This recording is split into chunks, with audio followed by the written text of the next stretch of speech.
What have you learned about yourself being out here? No one's ever asked me that. I've never thought about it. Were you afraid when you first started? Like, did you think, No. what am I doing? No, my balls are way too big. I'm sorry, should I rephrase that? Hi everyone, welcome back. So this week's video, I interview Phyllis from Phyllis Finds Freedom on YouTube. Definitely go check out her channel. She has a great story. And she agreed to let me interview her to ask her about her life as a nomad on the road. She has been a full-time nomad for 3 years now, so I hope any tips that she might give in this video helps some of you who are considering living this lifestyle. So I hope you enjoy. Give me a thumbs up if you do, and enjoy the video. So meet Phyllis. So how long have you been on the road, Phyllis? We're just sitting here having a drink, yapping. About 3 years. Okay. What made you decide to do this? I have always lived for other people, taking care of husbands and children and parents, and I just wanted to live for myself. And I've always been kind of an outside person. Always wanted to live a different way. And I saw one of Bob Wells' videos one day, and I was like, Good old Bob. It was like light bulb. Yeah. And I knew in my bones that was for me. Yeah. What have you learned about yourself being out here in the 3 years that you've been doing this? I mean, did you think? No one's ever asked me that. I've never thought about it. Were you afraid when you first started? Like, did you think? No. What am I doing? No, my balls are way too big. I'm sorry, should I rephrase that? No. And I always assume that I can do anything, which probably gets me into trouble sometimes because I take risks I shouldn't. But like I can tell you sometime about when I almost got beat up by a meth dealer at a dive bar in Dallas. But that was a stupid risk I took. Y'all don't do that. Don't piss off a meth dealer. Yeah, don't. Oh my God. But no, I wasn't afraid. Yeah. Well, that's good. Afraid.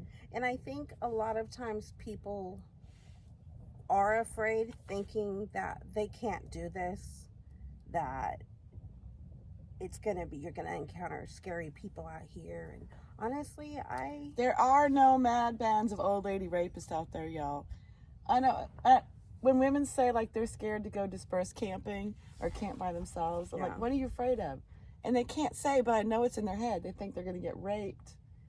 And there's no mad bands of old lady rapists. I'm not saying it doesn't happen, but there's not an especial fear, right, for us as women that's not there for men. The thing is, when you live in your vehicle has an engine and a key.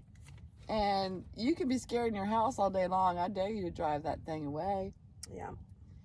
There have been situations when I felt threatened. Mm-hmm. I've gotten up in the middle of the night, put my bathrobe on, left my rug in my chair, and just driven off. You do what you gotta do. But that's the power of living in your vehicle. And on wheels. Right. Yeah. So I think we're less in danger than you are in the city. And I know, like, there's some videos out there of like old people in RVs getting murdered and stuff, and that does happen, but it's rare. Look at the statistics between deaths like out here in the desert and living in a city. It's just insanely low. For sure. So yeah, I'm more terrified being out in the city than I am out here, for sure. I think the big thing about fear is you really need to think about what are you afraid of, and most women can't say what they're afraid of. They just can't. They can't think of anything. It's just the unknown, I guess. The unknown.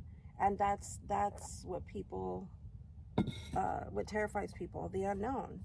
And, you know, this is a big reason why I started this channel, is because even though it's the unknown, don't let that stop you from trying something new. Get out and try it. You're never going to know unless you get out and try it, for sure. Have you noticed in the 3 years, have you noticed an influx of people doing this more? You mean more nomads? More people, yeah. Not that I've noticed, really. Oh. It's only been 3 years. So yeah. Haven't I think it's just going to get bigger. I don't Definitely. know. Yeah. And if you think you're a woman and you can't do it, most nomads that I meet are women. Yeah. I really think most nomads are women. Mm-hmm. You can just be free out here. And well, I also think there's a lot of people like me who've been living for men and children, and they're just tired of it, tired of the responsibility. And it's not like you don't also have responsibility with a rig. It's less than a house or an apartment. Or... Yes, it's on a so much smaller scale. Right. Are you still comfortable doing this in a van? In a van? Living full-time in a van? Yeah. I really, they say your first rig isn't going to be your last rig. Yeah. So I was very careful to not spend a lot of money on it, because you're not supposed to. That's smart. Spend a lot of money on your first rig, like I did. That beautiful beast right there. I know. Because you're going to want to change your mind. Yeah. So I was conservative with my budget, but I really love the van. And this is a Dodge Ram ProMaster 2500 short wheelbase. So it's like the shortest of the high tops. But for me, for one person, it's been perfectly comfortable. That's great. And for you and your dog. Yeah, I really don't feel like I need more space than this. Okay. So you're sticking to this then. This is working for you. now, yeah. Honestly, when I see a Class C, a little bit, is it 22? 24 feet. 24. Yeah. I really like a 19. Yeah, I considered one of those. The only reason I didn't go with that one is they're actually because harder to find. They are. They're kind of perfect, but it only has the overhead bunk for the bed, and I didn't want to be crawling up there. You could turn the dinette into a bed, but I like having a table, for whatever. To trade off. But the 19-foot, I'm 17 feet, so 19 feet. Yeah, that wouldn't be bad. Barely bigger than this one, so. So, are you getting burned out from doing this? It seems like I've heard from other people who do this full time that it seems like the 5-year mark seems to be the point where they start thinking they need some kind of home base. I have noticed that a lot, and I am looking at land to buy, but that's just like the whole address thing. I've been bouncing around with different solutions. It'd be nice to have an address, and just sometimes I'd like to be able to sit for a couple of months and just not have to worry about moving. 14-day limit. Yeah. But I don't think I could ever live in a house again. Yeah, I could see that. I think if I went off the road, it would be like an RV park or something. Like, I'd park my van or get a bigger... where you can still come and go. Yeah. Yeah. Get like a fifth wheel or something, and then just drive around in my van and have the, bigger comfortable. But I really can't imagine living in a house or in a town, or Yeah, after you get a taste of this life, I feel like, I go home usually to take care of appointments and any obligations I might have at home, but I get depressed. When I'm sitting at home on the couch, I'm thinking, what am I doing? This isn't living to me. Sitting on the couch watching TV all day. I'm not ready to build a garden and do all that. It's a lot of work, and I'd rather be out here hiking, meeting great people, and being out in the fresh air. It's just so therapeutic to me. Do you feel the same way? Absolutely. Yeah. I feel healthier than when I lived in a house, and I feel more connected to other people. I feel more connected to the earth. Yeah. And I think that happens to a lot of us. Like, I'd always thought, I think, humans are all connected in some kind of spiritual way, not necessarily God, but just almost a physical connection. But since I've been out here, I feel like it's everything. Like, it's Gaia. It is. Like, have you seen that movie Avatar? Yeah, I love it. Like, we're part of this whole.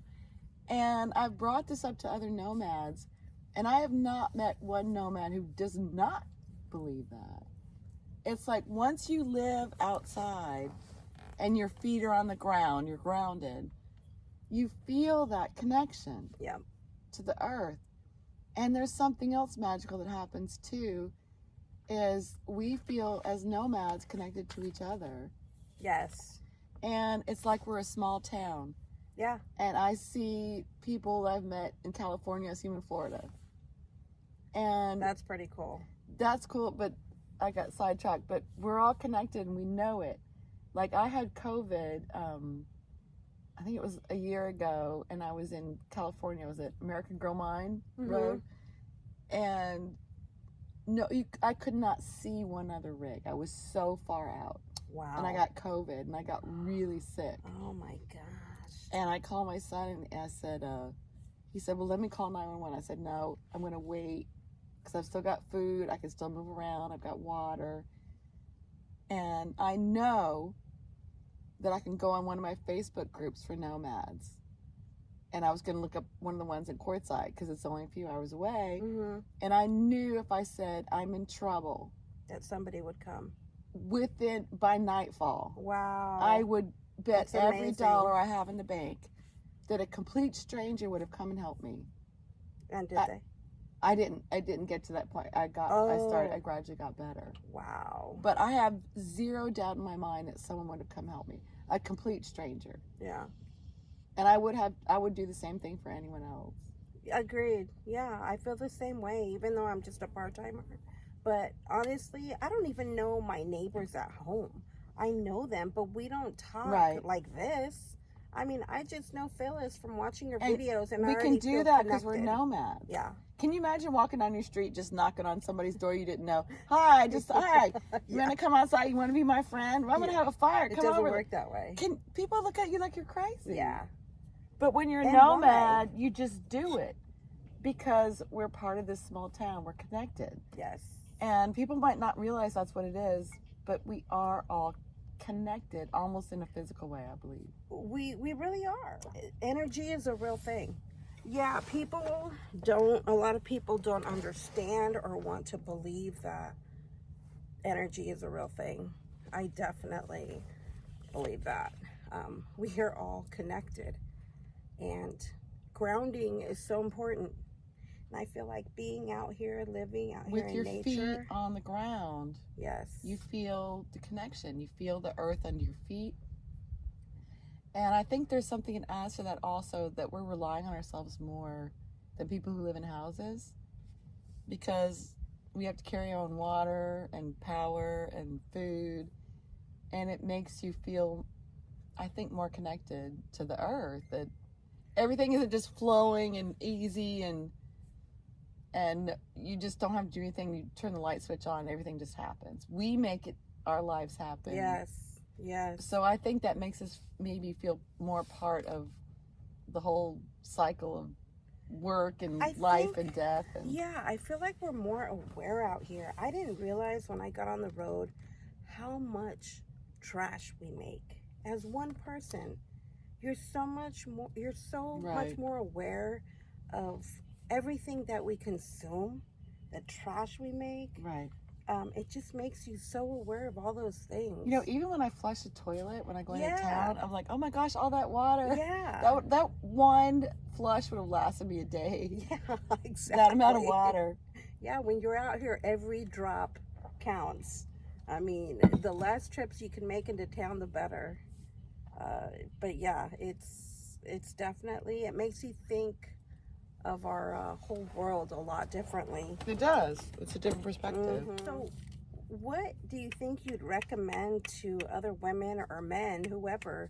What do you think you'd recommend to them, to those people that are considering selling everything and just lightening up their load to come out here and do this? Well, I'd say make sure you're ready. You're talking about selling everything, but yeah. It takes. Who's this person? Have they taken weekend trips? You know, have they ever been a camper? Yeah, because it really makes a difference what your history is and what your comfort level is. Right. Yeah, that's a good point. Like if you're just recently got divorced, or your husband died, and your husband just took care of everything, you're not ready. Yeah. You're right. You gotta sleep in your driveway first in your car. Yeah. But that's true. But maybe you've been a backpacker all your life. Mm-hmm. And you know how to take care of yourself. That's a different story. Right. So I can't give one answer. That's true. So yeah, I wouldn't recommend just, well, some people do just jump in and go for it. I think well, it I just did, but depends I on, like don't do what I did. I sold my house. I'd had 4 deals fall through on rigs. okay. Right before my house sold. I needed the money from my house to buy the rig. Yeah. So the day came for my house to close, and I had a tiny little pickup, not even a full-size pickup, and I just threw stuff in the back of my truck Wow. that I That's thought so I might brave. need, not even knowing what I was going to get, so I didn't want to take too much stuff. Plus, how much stuff fits in the back of a little Nissan, pickup? Did you grow up camping? Were you an But outdoorsy anyway, type? let me finish this, Yeah, and then go ahead. and I moved. Went to a hotel, and I went back on Facebook and found a rig. But that's not. I do not recommend doing it that way. Selling everything you own and moving into a hotel with just the stuff that'll fit in the back of a pickup. But you made it work. But I made it work. Yeah. It was scary. Yeah, I think bet. that's the only time I've been scared. Thinking, what have I done? No. I knew it was going to work, but it was going to. I'm like, because I can't afford to live at the Quality Inn. Yeah. Forever. But I had not grown up camping, but I'd been an avid camper as an adult. Okay. But it's just my parents they weren't that kind of family. Yeah. But so I had camped a lot, tent camped, and some backpacking. So to me, when I got this, I was like, wow, this is easy. Mm-hmm. I've got everything here. I'm not having to put up a tent. To me, this is luxury compared to tent camping. Yeah. That's why I asked, what's the history of the person? That's true. Because it makes a huge difference whether or not you're used to camping. Right, that's true. Because you're camping every day out here, and that's, no matter what you're in, you're outside camping, basically. And like you said, you can't just jump into your rig and flip a switch and have power. You have to know, watch your solar and what your system, whatever system you're working with, you have to learn, okay, what all do I really need living out here in the desert or in the mountains, wherever you end up? Do I really need a hairdryer? Do I really need a curling iron? I feel out here, you just realize you don't need all that. But some people do, and that's fine. Get a big RV. Yeah. Get a Class A or a big old fifth wheel. Man, some of those fifth wheels look like houses. I know. They are. Oh my gosh. Yeah, and it's true. It's okay. Whatever it is you need, that's okay. You come out here and you figure out what you need, and it's different for everybody. You just do what works for you. And your budget. Don't be unrealistic and spend too much money. Yeah, definitely don't go overboard. Do what you can handle. I kind of underspent. I could have afforded more, but it's really scary. This is my first time not having money coming in. So now I'm watching my bank account just creep down. So it was scary to spend a lot of money on a rig, but I'm spending less than $1,000 a month. That's really good. Out here. Yeah. I'm living off my house right now, and then when I'm 62, I can get my pension. Good for you. And then I've got a pretty healthy 401k, so. Oh, good. Yeah. So I'm probably more conservative than I need to be. Yeah.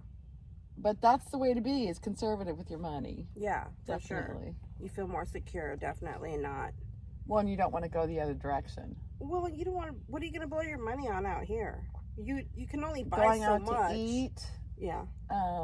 Staying in RV parks. Like, I rarely pay to camp. That's good. So yeah, you could spend as much money as you do in a house out here. If you've got a big RV, takes a lot of gas to run, you stay in RV parks, those can get expensive. Yes, they are really expensive. They're and getting worse. Go out to eat a couple nights a week, you're spending as much as you did when you lived in a house. Yeah. So it's not necessarily a cheap way to live unless you live cheaply. Yep, that makes sense. And that's what drives me nuts about having a house. It kills me when I think of the bills that I'm paying for, and I'm not even there to enjoy it or to use it. And I could be saving that money. I'd rather have the the safety net if something happens out here on the road than to be worrying about the bills I'm going to pay for over there. And that's why I'm trying to downsize myself. So what do you think is next for you? You think this is something you're going to continue to do?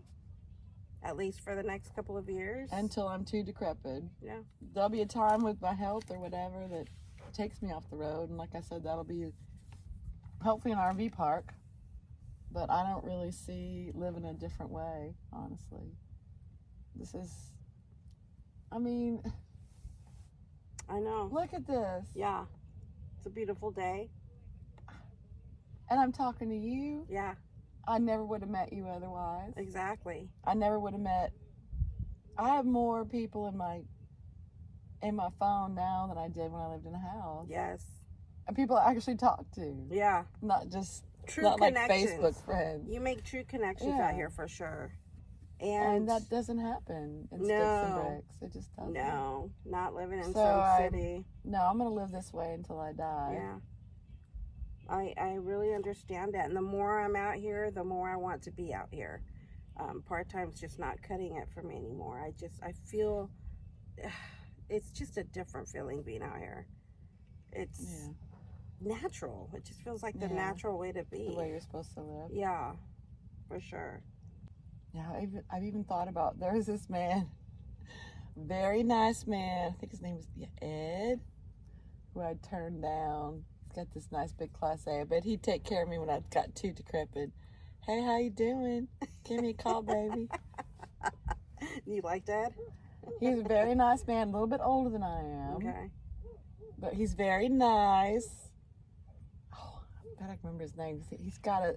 Did he want you to move in with him? He's got a company that sells solar supplies. Goody. But I bet he'd take care of me. Did he want to? I told him to stop showing women pictures of his helicopter. I said, you're gonna get the wrong kind of woman. Yeah, for sure. Wrong kind of woman. He was a wedding waiting to happen. So, talking about that, if you met somebody, would you ever give this up to accommodate a life with them? Or maybe if they had their own rig and you guys just travel around. I feel like that would be the perfect... They have to have their own rig. Yes. I might love you to death. Right. That's my house. And you have to have your own house. Yeah, I agree. I could never share. I met these two women, they were married, and they lived in a ProMaster City. Do you know what that is? Is it a little bit longer than what you have? No, it's like the little mini, no. It's basically a car with a high point in the back. You better and when love I say high, who you're I with mean to like do that. 5 feet or 4 feet. But when they stretched out and the bed took up the whole 2 people full time. I could never. And they weren't killing each other? I was going to say one of us would be dead. Yeah. And it probably wouldn't be me. Yeah. But no, that would be, if it was another nomad, they'd have to have their own rig. I'd honestly be open to like a long distance relationship. Like if I fell in love with someone who lived in sticks and bricks, I'm not going to stop moving. Yeah. But I'll come visit every once in a while, and you can come visit me every once in a while. I'm talking about monogamous, like long-term relationship. Yeah. We're just not together all the time. And that works for some people. It's more than I got now, isn't it? I got 0 days now. Yeah. With another person. Yeah, it's whatever works for you. You know, everybody, who says it has to be a certain way? You know, that's why I say, who says you have to live in a city, in a house? Yeah. You know, everybody's version of home is different anyway. You do what works for you. Right. And don't let anybody stop you from saying this is what your home should be. That's the biggest thing. And by the way, make sure you go and check out her channel. No, I was going to say, are you going to even mention that I have a YouTube channel? Go check out her channel. It's Phyllis Finds Freedom. There'll be a link in the description. Well, so yes, go to my channel, please. Definitely, yes. Go check it out. Her story is pretty amazing. What made you want to start a channel? It was, I was going to have a a van tour with Bob Wells. Mm-hmm. And I know he promotes the social media of the people he's doing the van tours with. Mm-hmm. So I thought I should have something to promote. So I started the YouTube channel, and really just mostly as a creative outlet. And yeah. And I really do enjoy doing it. Mm-hmm. And then about, I think it was in July when Bob's video with me came on his channel. Mm-hmm. And like I'd been watching it for months, like waiting, looking at my channel, like looking at my Instagram, looking at his channel, seeing when I was going to hit. There's no reason for me to have looked, because that morning around 6 o'clock, whenever it came out, my phone just went, my notifications like ping, ping, ping, ping, ping, ping. Really? Yeah, it was like once that video on his channel got published, mm-hmm. my channel, that's when it just whoop. Yeah, that's great. And I love that he's big on helping other people to grow that way. Well, that's amazing. the least he can do because they help his channel. The van Big tours time. are always his biggest. Big time. And my video, not one video has gotten more views than mine has since it came out. I haven't looked before, but mine's gotten over 1 million views. Oh, wow. On his channel. In fact, I stood in line at the RTR last year to meet Bob. Uh-huh. You know, you stay in line to get a picture stuff. Oh, yeah. I wanted to tell him thank you. Oh, And he yeah. goes, I remember you. Your video got a lot of views. So Bob Wells cool remembered me because my video had done so well on his channel. That's great. Yeah. Yeah, I think that's how I found you. I don't Probably remember. Yeah. was. And then I started, I always like to watch everybody's story from the very beginning to really understand who they are, and I think that's when you really get to know them. Yeah. To hear them. How from many of how my they videos started. have you watched? All of them. Are you joking? No, I've seen them all.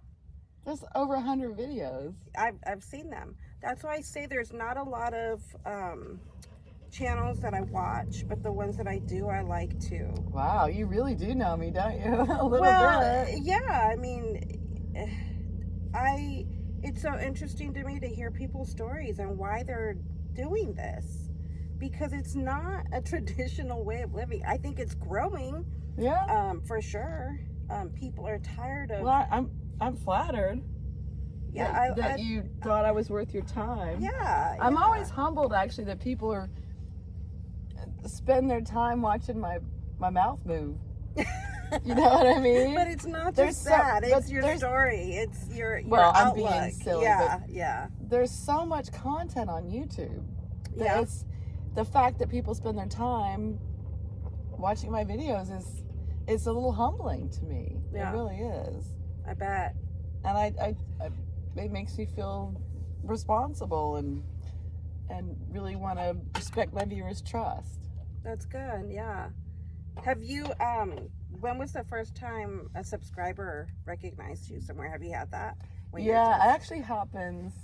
I mean, not frequently, but every couple of months. Well, here in Quartzsite it happens a lot. Yeah. In fact, I left the RTR last year. The first day it was okay. Like, people would come up to me and it was fine. And second day it was a little bit more, but then the third day I went,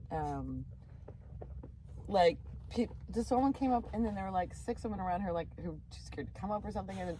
And then other people like staring at. Someone took my picture like far away, and I saw people pointing, and it just kind of freaked me out. And I bet. I finished that little conversation and I left. It was, and that sounds really vain, but it's not.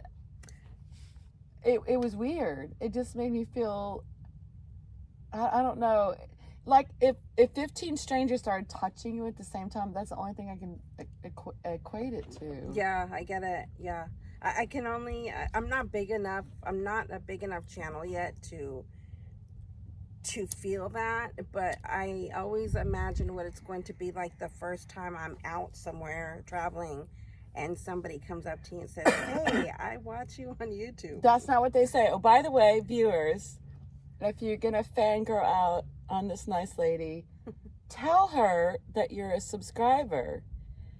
What happens to me, I have never once had say, oh, I watch your channel, and then go into something. They always go up to me, hey, Phyllis, how's it going? How is Dallas? And they act like, and I'm like racking my brain trying to remember where I met this person. Now I'm more aware that could happen. But the first 10 times that happened, I'm thinking, oh my, and I have a bad memory. So I'm thinking, where did I meet her? Where did I meet her? And so when you walk up to a YouTuber, please say, hi, I watch your channel. My name is so-and-so. Because it's really weird to have to wonder if you've met someone or if they're one of your viewers. Yeah, I bet. And I think I walked up to you at the R2R last year. Oh, you did? Yeah. I'm sorry, I don't remember. No, yeah, I'm sure it was overwhelming. It's gotta be. I hope I was nice. Yeah, you were fine. And I just remember saying I was trying to, and I told you, I watch your channel. I'm one of your subscribers. And it was just a quick meet. I think you had a meetup last year. Yeah. And I couldn't make it, and I was just telling you that, and then I had to run off to whatever I was doing, so it was you who ran off. I didn't put you off, did I? No, it was me. I was probably nervous. And if there weren't a lot of other people around, then it wasn't the third day. Yeah, but yes, definitely. If you're gonna approach me, and I hope you do. If you see me out there, I want to talk to you. Yeah. Hi, I'm one of your viewers. Yeah. Just say I watch you on YouTube. Don't just come up to me and say I've been watching you. I guess or, I might run. Or hey, how did that visit with your mom go? And or something they've seen on one of your videos, because you'll be like, where did they'll just have watched the video, but they have so much detail that you don't know it's not someone you've actually met. And that's the sensation can be a little awkward for me.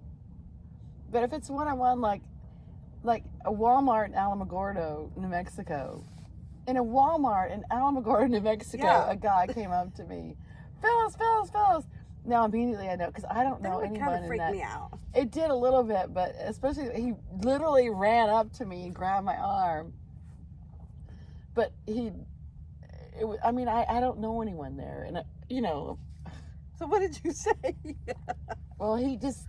Once he started talking, I could tell. Yeah. And he did eventually say he was a viewer. Yeah. Wow. And it was so sweet. He goes, I've never met a movie star before. I was like, whoa. Honestly, it's very flattering. I bet, but strange at the same time. That's what he said. I've never met a movie star before. Yeah. And people get starstruck. I know I did. Meeting you that first time when I approached you, I thought, oh my gosh, there's Phyllis. I need to go say hi.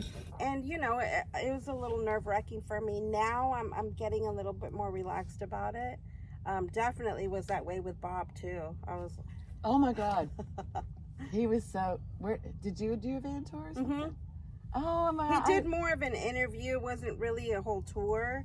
You guys, I really hope this video helps those of you who are out there thinking about this lifestyle and take into consideration what we've been talking about here today, and don't be afraid.